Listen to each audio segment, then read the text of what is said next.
Good evening, everyone. Mike Palmer from Know Your Rights Group and Success Coaching International with another very, very important live video update tonight. So it has been another very, very big week with lots of things going on around the world. And what's most exciting for me, at least, is that some of these big worldwide changes are now really starting to have a direct impact here in Australia. So we've got a number of media articles to cover tonight, so let's get straight into it. First up, I want to go through some very important and very revealing articles regarding the good old COVID jabs that are now being reported right through the mainstream media. Now, I kept telling everybody on these videos for years and years and years that the truth would come out in the end, and it has certainly been a big week for that this week.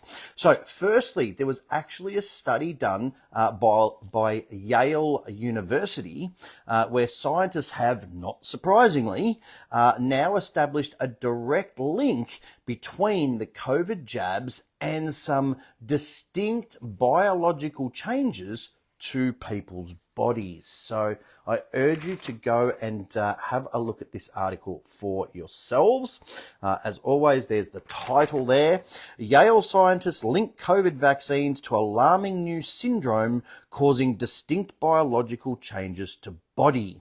Now, what's very interesting is the line beneath that. Okay, this is where the publication is asking for your story. So it says there, have you been injured by the COVID vaccine? We want to hear your story. And you can email them at health@dailymail.com. So you might want to scribble that down if you or anyone you know has suffered any type of vaccine injury. health@dailymail.com. Or of course, find the article and you can get a direct link to the email there. But this is what it says. Experts from Yale University, I'm struggling with that one tonight, have discovered an alarming syndrome linked to the mRNA COVID vaccines. The previously unknown condition, dubbed post-vaccination syndrome, appears to cause brain fog, dizziness, tinnitus, and exercise intolerance. Some sufferers also show distinct biological changes, including differences in immune cells and the presence of coronavirus proteins in their blood years after taking the shot. Now, how many times do I stand here in front of this very camera over the past 3 or 4 years telling people, please be wary of these jabs. We don't know what's in them. We don't know what the long-term ramifications are. And now the truth is coming out. The condition also appears to reawaken a dormant virus in the body called Epstein-Barr, which can cause flu-like symptoms, swollen lymph nodes, and nerve issues. The full result of the small study have not yet been published, and the Yale experts emphasized the results are still a work in progress. Yet the findings from a well-respected institution suggest that more research on post-vaccination syndrome is needed, independent experts said. Thousands of people have said that COVID vaccines injured them since the shots were rolled out in 2021. Okay, I stood here again for a year or more reading out every week the VAERS, the vaccine adverse reaction numbers each and every week, and they were in the thousands. Okay, and now we're starting to see some confirmation of those numbers. Data from the US COVID Vaccine Injury Compensation Program suggested that 14,000 people had filed claims. That's not just 14,000 people were injured, 14,000 people filed claims for injury or death they claimed were caused by the COVID vaccine as of December 2024. So there's some significant data and some significant articles. Now, of course, I'm obviously not suggesting that this article in any way, of course, alters the safety and effectiveness of vaccines. I would hate to draw the ire of the good old Facebook fact checkers. I'm just simply sharing this information so that you can go and read the article for yourselves and, of course, do some further research research. And of course, please make sure that you do contact Daily Mail via that email address if you or anyone you know has any relevant vaccine injury story to share with them. Now, I also just want to note that that article very first ran actually in the New York Times. Okay, so you can't get any mainstream, any more mainstream than that, just in case, some people out there are wondering, how big a deal this really is. Now, following on directly from that article is the next article, which discusses the potential COVID vaccine ban in the US. So this, of course, is very, very interesting because it is as the article heading says, a complete U-turn from what Trump said in his previous presidency. So the article is entitled, COVID Vaccine Faces Ban for All Americans in Radical U-Turn by Trump Team. COVID vaccines could be suspended for all age groups in America under radical new plans backed by key health figures in the Trump administration. Several experts poised for top jobs in the US health agencies subscribe to the disputed idea the shots are causing widespread side effects and deaths. Dr. Jay Bhattacharya, who has been nominated to lead the National Institute of Health, or NIH, has backed a petition calling for the mRNA vaccines to be paused and retested, Daily Mail can reveal. He is one of the signatories of the HOPE Accord, which claims there is a causal link between the mRNA shots and an alarming rise in excess deaths worldwide. DailyMail.com also understands Robert F. Kennedy Jr. has privately expressed concerns about the vaccines and signaled that he is open to axing them if the data supports it. Dr. Asim Malhotra, a British cardiologist being considered for a health advisory role in Kennedy's new health departments, has called for the jabs to be suspended and reassessed. How a ban would be implemented is still not clear. A total ban would require the FDA withdrawing its approval status for safety and effectiveness reasons. Isn't that interesting?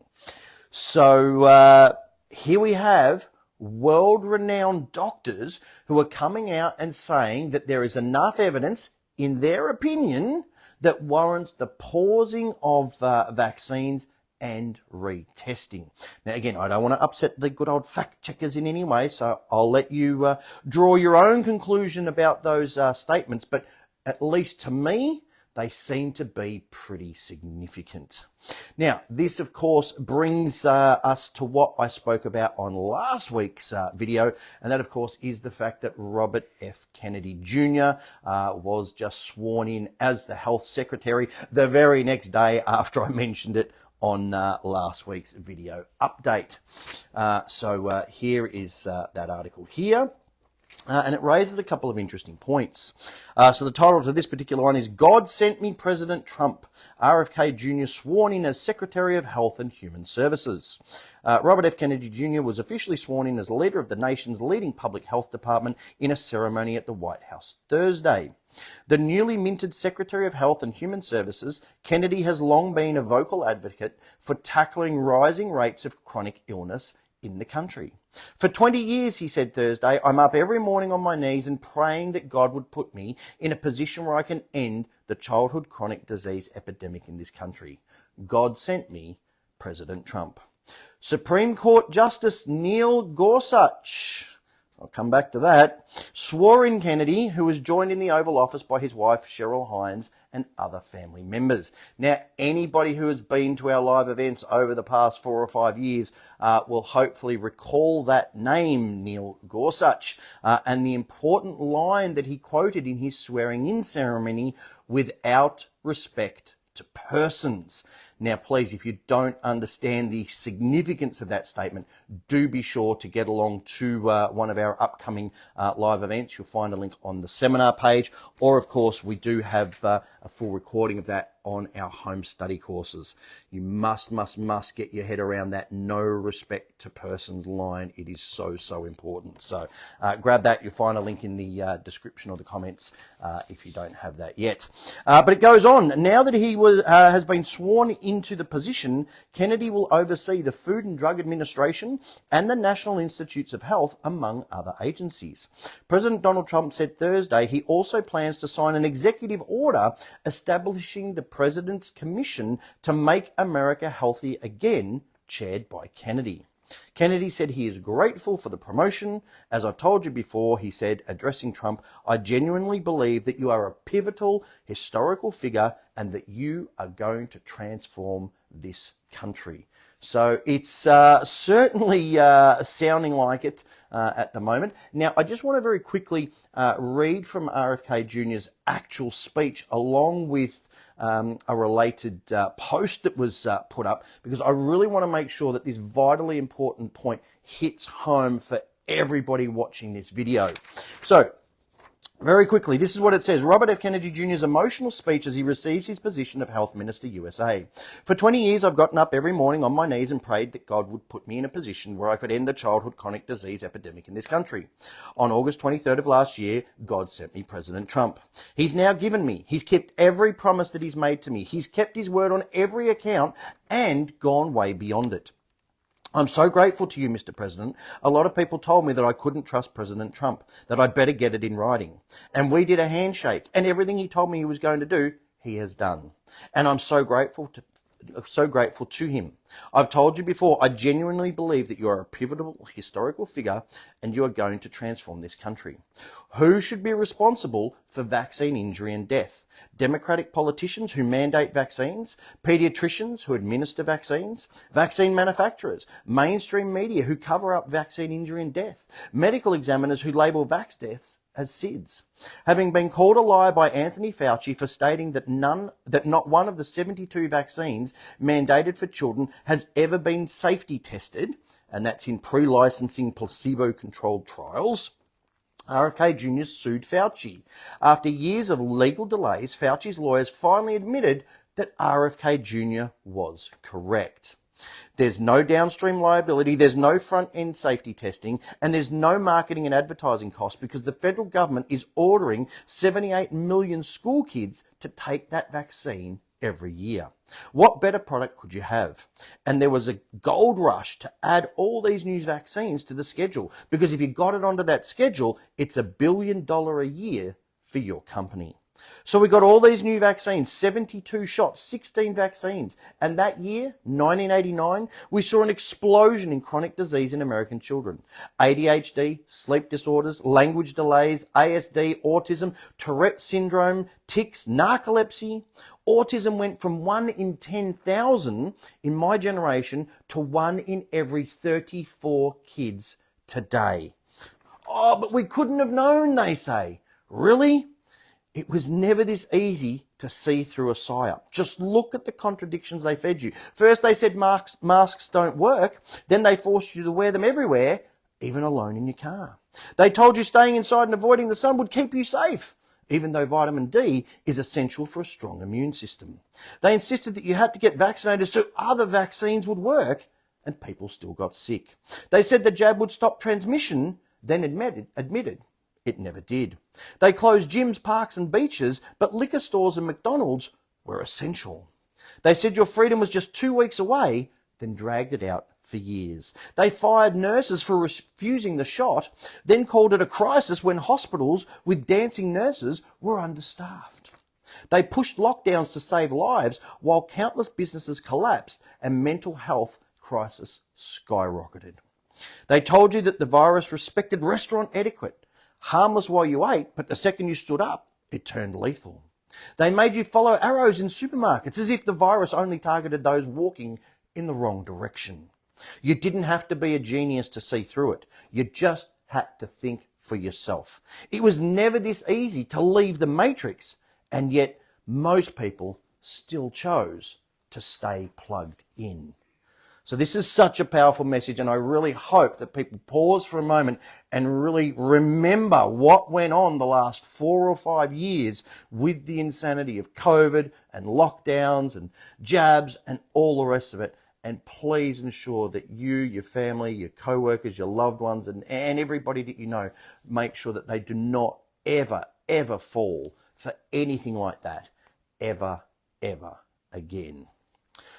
So, Trump wants to make America great again. Kennedy wants to make America healthy again. And Elon Musk wants to make America rich again. Do you know that in just the past 4 weeks, okay, since taking office, between Trump, Musk and the DOGE team, they've already saved over $100 billion in government waste, which is truly phenomenal. It's only been 4 weeks. What do you think they might achieve in 4 years? Okay, I'm sure many of you have also seen that they're now actually targeting the IRS, which is absolutely brilliant. And they've already uncovered, just since they've started this, the fact that there appears to be 394 million Social Security recipients in the US, but despite the fact that there's actually only 334 million citizens.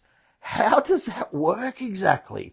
It actually reminds me a lot of the figures in the Bank Secrets Revealed book, where they detail that just a few years back, there was apparently $1.6 trillion in broad money, and that's in every possible permutation combination of what is deemed to be money. Okay, yet there was somehow magically $1.9 trillion in loans and advances, and then $2.2 trillion extended in credit. I mean, how exactly, okay, can you loan or advance or extend credit for more that exists in every possible form of money unless there is some obvious corruption and fraud going on?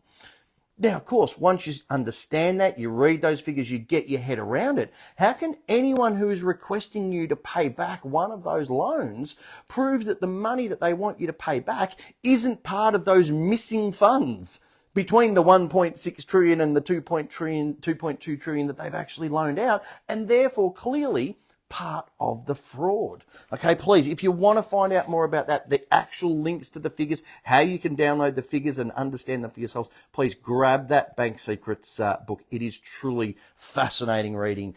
Once you understand what the banks get up to, you'll be absolutely blown away.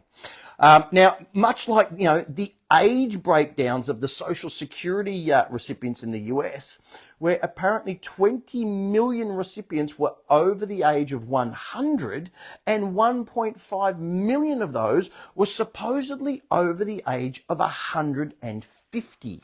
Okay, here's the actual figures. This has been doing the rounds on social media. I'm sure many of you have seen them, but these are the age brackets and the numbers of people. And look how many people are getting Social Security over the age of 100, and then these figures down here of over 150. Okay, I love that this is actually posted by Elon Musk, and his opening comment was, "Bruh, if I wanted to rummage through random personal shit, I could have done that at PayPal. Hello? Having tens of millions of people marked in Social Security as alive when they're definitely dead is a huge problem." So that was his post, and that's the actual figures. And people are like, "Oh, but Musk is going into the IRS and looking at personal details." As he said, if he wanted to do that, he would have done it in PayPal. This is about uncovering the truth, and they've already uncovered some serious facts and figures that just don't add up. Now, the best thing, okay, about all of that, what's even better in my opinion, is that people are starting to realize if they can do that in the US, then we can do it right here in Australia as well. And in fact, as the next article details, one conservative thinker believes that it could even end up making Australia great again. So here's a fascinating article. I urge you all to read it. It's much longer than this. I've just cut out the key points, but I do urge you to read the whole thing. It is entitled, "MAGA-Style Movement Can Also Make Australia Great," says conservative thinker. Melburnian Greg Smith, a conservative advocate, has studied the Make America Great Again movement closely during multiple trips to the United States. And he wants to start a similar one in Australia to unearth more conservative-aligned voters.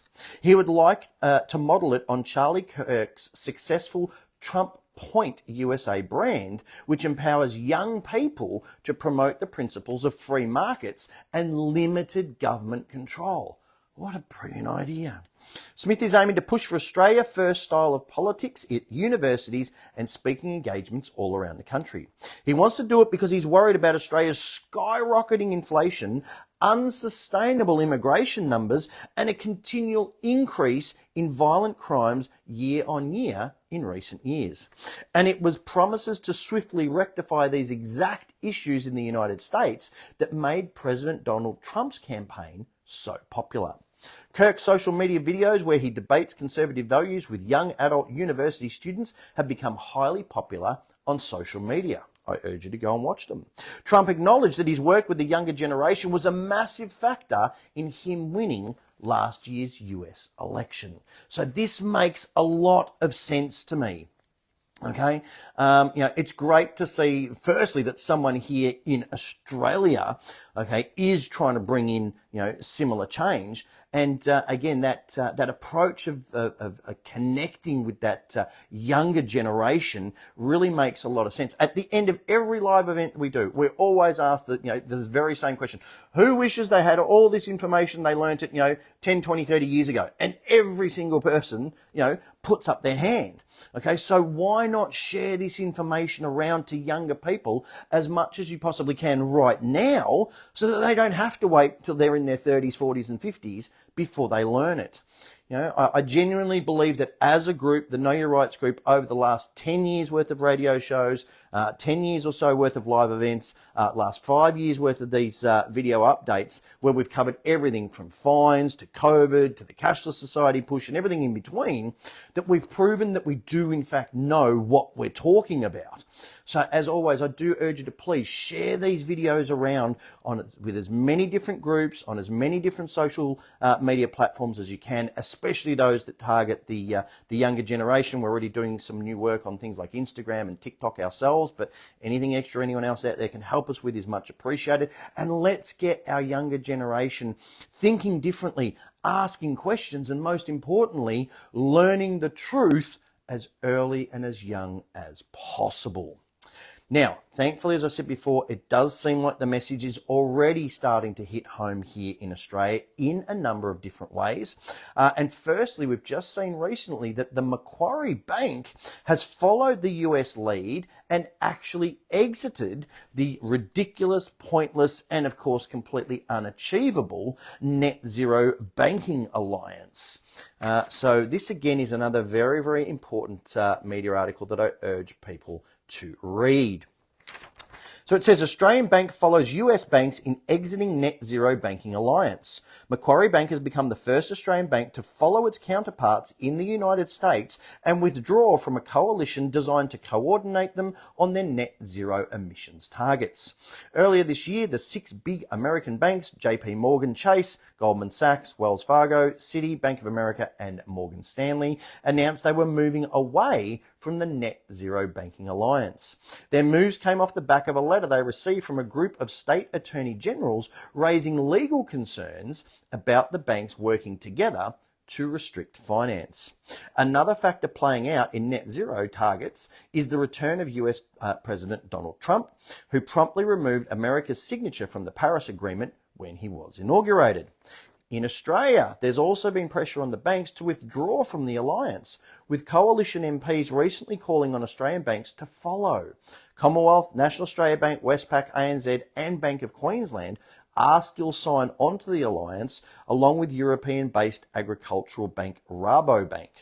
There has been some speculation that Macquarie is moving away from its net zero target and consequently the alliance.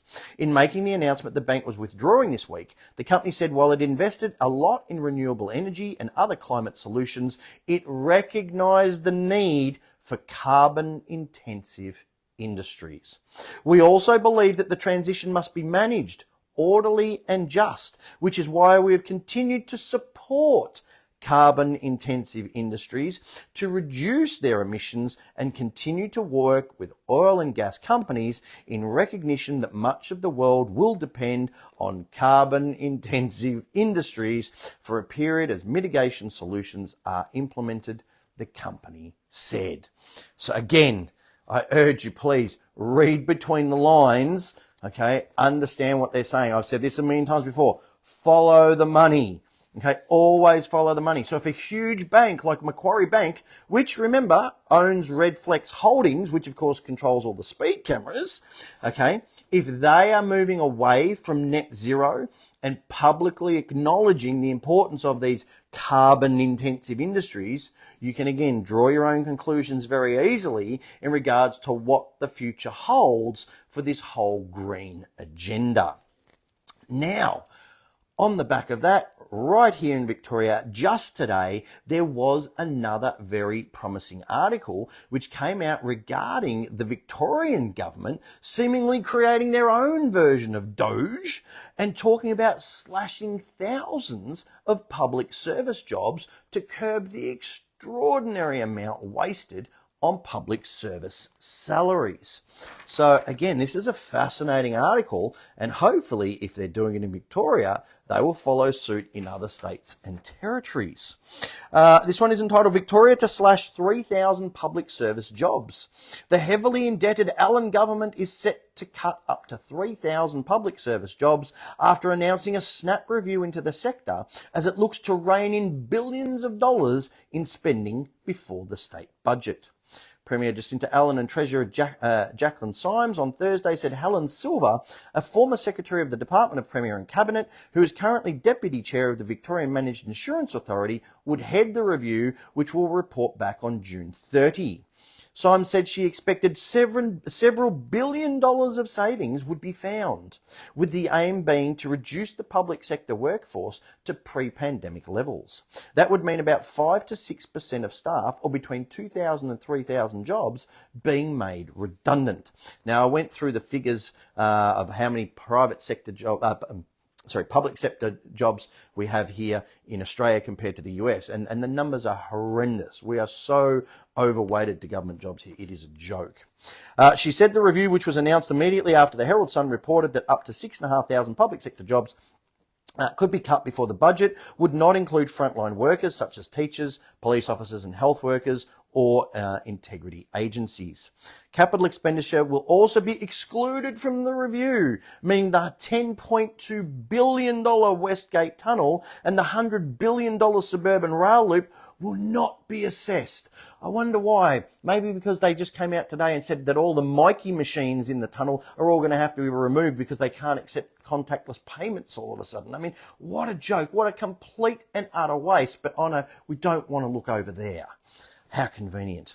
This isn't primarily about finding jobs to cut. This is about looking at programs, duplication and inefficiencies.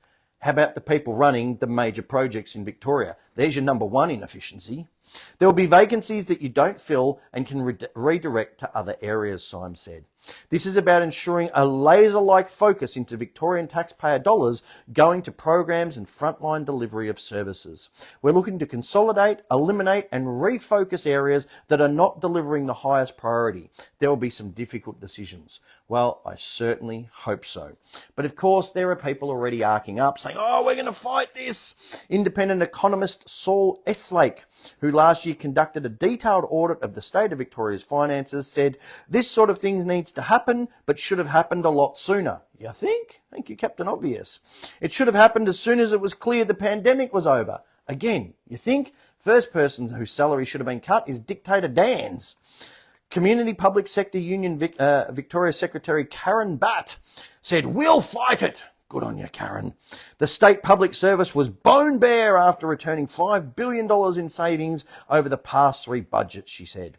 How about they govern rather than rewarding mates with board positions while doubling their costs through this duplication and then mimicking Trump/Musk DOGE, Department of Government Efficiency, pretending it's a coincidence and playing public sector bashing games for cheap votes, Batt said. Well, look, who knows? I mean, what's really caused it? But I can tell you one thing that I do know for sure, and that the first saving that they could make right off the bat, if they were serious about this, is to cancel their ridiculous plan to build a $100,000 statue in honour, there's that, contradictory term again, of Dictator Dan Andrews. That's the first and clearest decision that needs to be made. Now, look, I'm not sure if this is directly related to what Trump is doing, whether it was somehow prompted by what Trump is doing, or if it's just completely coincidental. But I say this, long may it continue, okay? Let's hope that all the governments, state, territory and federal, start slashing their own respective wastage, and let's see some serious efficiency brought back into governing this country. All right, now just before we finish off, a super quick reminder that our first live event, which is here in Melbourne, is now just 6 weeks away. That is the 4th, 5th and 6th of April. If you want to secure your seats, remember the Friday night is a completely free event. We do urge people to look at it as a 3-day event, but the Friday night is completely free. If you know anyone who's just starting out down this path, there's a link in the description or in the comments that you can secure your seats. And again, the very first of our brand new webinar series is then just 4 weeks after that on the 4th of May. So if you can't get physically to the Melbourne event, but you still want to learn this information, make sure you sign up for the webinar series. And again, you'll find a link in the comments, or of course you can find it just on our seminar page. All right, so as I always do, I'm going to finish off tonight by going through the latest feedback from one of our members, and of course going through some more great memes to get people thinking. So this was sent through to us from the Aussie Speeding Fines guys, from David, who says, "Thank you for this information. I think buying this book has been a great investment. Thank you for the book, but especially a big thank you for your support. I'm confident that I did not deserve this fine. I've sent away the letter stating the facts and have been able to download my dashcam footage that will support my claim. Without your help, I would have just grumbled and paid the $544 and copped the demerits, which would have cost me on the insurance for 5 registered vehicles I own. Thank you, thank you, thank you, Dave." P.S. You'll get a great review once justice has been served. So it's great that Dave realised, because this is what a lot of people say. They go, "Oh, it's too hard to fight fines and it's not really worth it." Get this book, because it explains what a lot of people don't realise. If you get a fine and you just go, "Oh, what the hell, I'm just going to pay it," okay, and you don't tell your insurance company, okay, about that, they can then deny you a completely valid claim that has nothing to do with that particular fine. They can simply argue, "Oh, you didn't disclose to us everything that we believed, in our opinion, could have made you a higher risk to us, so we're going to deny your claim." And they can legally do that. Okay, so please grab this book, okay, the essential step-by-step manual for beating all fines, okay, and turn to chapter 3, okay, and check out that 3-step process. It has been tried, tested, and proven to work for 18 years now. Okay, there are so many issues with paying your fines. The insurance scam is just one of them. Demerit points, all that stuff. So don't just blindly pay. Get the information. At least read the information first, and then make an informed choice as to whether you still want to pay or not. Right, now, yes, very, very important community announcement. Okay, anyone who's been following the story about Casey Council, okay, we spoke about them on our radio show from this week. By the way, the podcast has been uploaded for everyone to access. We also spoke about it on the previous radio show. The Casey Council, in their infinite wisdom, have decided that if you've got a couple of unregistered vehicles on your property, they're just going to go and steal them. So here is a public gathering that the Casey Council Mayor is going to be at. Okay, so here's all the details. Okay, as it says there, free neighbourhood barbecue, chai and chat. Okay, that's the address details. So if you are anywhere around the Cranbourne North area, it's the Evesham Street Reserve Playground at 10 Crestway Drive, Cranbourne North, from 3 o'clock to 4:30 this Sunday. If you want a free feed, and B, to let the mayor of the Casey Council know what you think about their new draconian measures where you have to apply for a permit to have an unregistered vehicle or a motorbike or a scooter or the list is endless. Go get yourself a free feed and let the mayor know what you think of their insane new policies, and let's get them overturned very, very quickly. All right, so some memes. Yes, well, of course, the other big news, of course, this week was the rate cut. So as it says there, there's been an interest rate cut. Quick, call the election. So, maybe a week or so, possibly.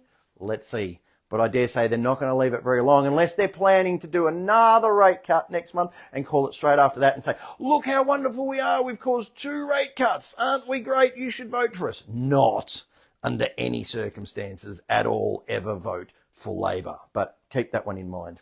Yes, of course, not only is Musk and the DOGE team going after the IRS, they're also going after Fort Knox. So, as it says, paint faster.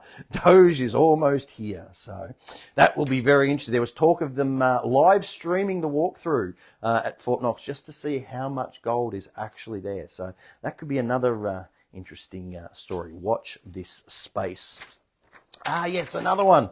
I find it fascinating, okay, that all the people, okay, who changed the names of everything from military bases, pancake syrup, to football teams, and of course here in Australia, cheese, okay, sure seem mad about the Gulf of America thing.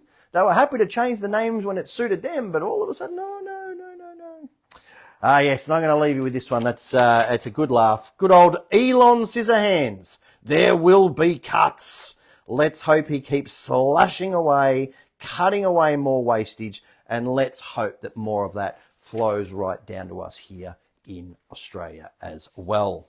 So I'm going to leave things there for tonight. As always, I do urge you to make use of all the various resources that are available to you to please get informed, get fired up, and get proactive. As always, these videos are completely free to watch. You'll find them all on the videos tab on our Facebook page. You'll find them also on our BitChute channel and, of course, our YouTube channel as well. Our radio shows, again, completely free to listen to every second Tuesday night. If you've missed any of our shows, you want to rehash on any of the information we've covered over the past 10 years, it literally costs less than $5 a week to join up as a podcast member. So do avail yourself of that as well. You get access to all the edited shows, all the music's edited out, the notes for each show, the transcripts for each show, everything is there. So lots and lots of information. Don't forget, if that's not enough to satisfy your needs, we are doing one-on-one coaching sessions again. So again, you'll find a link in the comments section. Otherwise, you can find it on our shop page if you want to book a one-on-one coaching session to go through your particular issues, whatever they may be. And of course, don't forget, I'm also focusing a lot more on my success coaching clients this year, just trying to balance things out. I've had a bunch of new Know Your Rights members come on board as success coaching clients, and we're already seeing some great success stories. So again, you'll find a link in the comments, or just go to my website, successcoachinginternational.com.au. And you can lock in a session. Again, remember, the first session's half price, so you can find out whether you like my style, whether we click, and whether you think I can help you or not. So that's all there. Of course, we do have our Know Your Rights book, the essential step-by-step manual for understanding and exercising your rights, that Aussie Speeding Fines book that I mentioned before for challenging all unjust and unlawful fines, and the Bank Secrets Reveal book that I mentioned as well, if you want to learn the truth about the fraud that the banks commit every single time they engage in a home loan, how to write off or discharge loans very easily with just a handful of letters. All that information is in there. You can get these all individually. There's links in the description. You can get them all together as part of the combo pack. You do, of course, get that tote bag included as a little bonus free of charge. There's some warmer weather coming again this weekend, I hear. So grab your Know Your Rights caps, pop them on, protect your head. People see the logo, they come up and have a chat. It is a really great way to meet other like-minded people in your area. And then finally, as I said before, those live events, the webinars, you'll find a link on our seminar page to all of those. If you can't get there physically and you want a copy of our home study course, it's a complete recording of one of the 2.5-day events. 3 custom-made workbooks. There's sections there. You can write notes next to every presentation, every single slide. It's all there that you can pause, rewind, fast forward, come back to in the comfort of your own home. Do grab that. It's a fantastic resource that you'll use again and again over the years. So I'm going to leave things there. I hope you all have a fantastic weekend. Remember, no live radio show next Tuesday, but we will replay a previous show, and we will, of course, be back next Thursday with another important live update then. Until then, take care.